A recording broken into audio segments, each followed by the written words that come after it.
What's up everybody, Brian Tong here, and Apple had to drop something new on us for May the 4th be with you, and we got the official release of the new MacBook Pro 13-inch with the Magic Keyboard and new speed bumps. The screen, the body, they remain the same.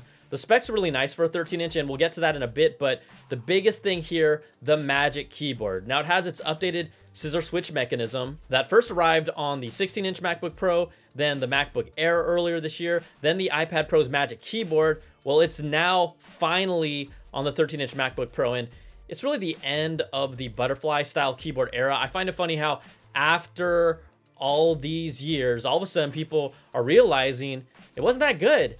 After I was saying it day one when the butterfly first came out. So I feel like Apple finally listened to me. My next crusade, hey, let's say goodbye to the touch bar already, or at least give it haptic feedback. Let's see, I'll wait for that one. Now, the Magic Keyboard, it's gonna make all the difference with this new 13-inch Pro day to day. And you know what? That's a good Apple. Yeah! If you haven't experienced it already, I know you're gonna love it.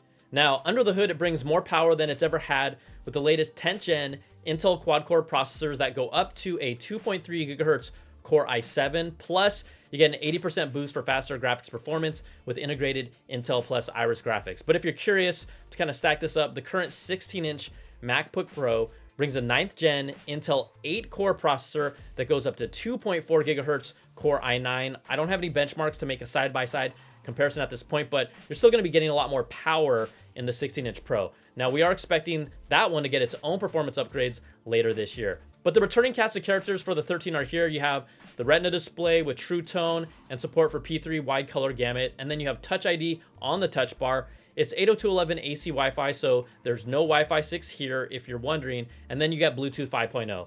Now, to me, a big thing, Apple brought the improved speaker system from the 16-inch and the MacBook Air with Dolby Atmos support, and then the 3 microarray system with directional beamforming.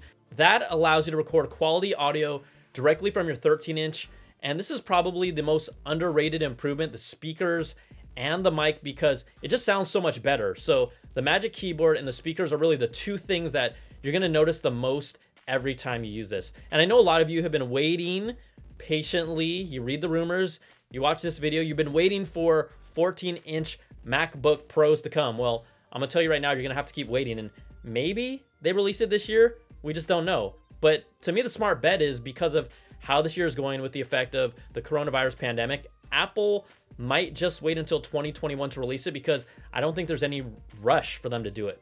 All right, let's break down the pricing here. The new MacBook Pro starts at $1299. That's the same entry-level pricing as before, but it's the upgrades that really beef this thing up. So I say let's have some fun here and price out a maxed out new MacBook Pro 13-inch. You can bump up to the faster processor for an extra $200.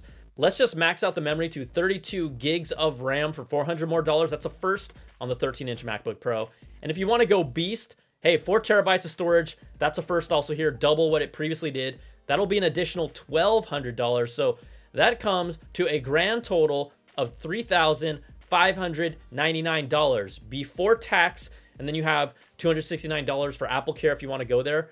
But let's look at this and follow the trend in 2020, where Apple is bringing more value to you than they ever have before, and really they should. But if you maxed out a MacBook Pro 13-inch today, but only went with 2 terabytes of storage instead of the new 4 terabyte option, after tax, it's $500 less than a maxed out model from 2018. So you're really getting some value here. Now, the $1,299 base model MacBook Pro 13-inch, it'll be available to ship out this week on May the 7th.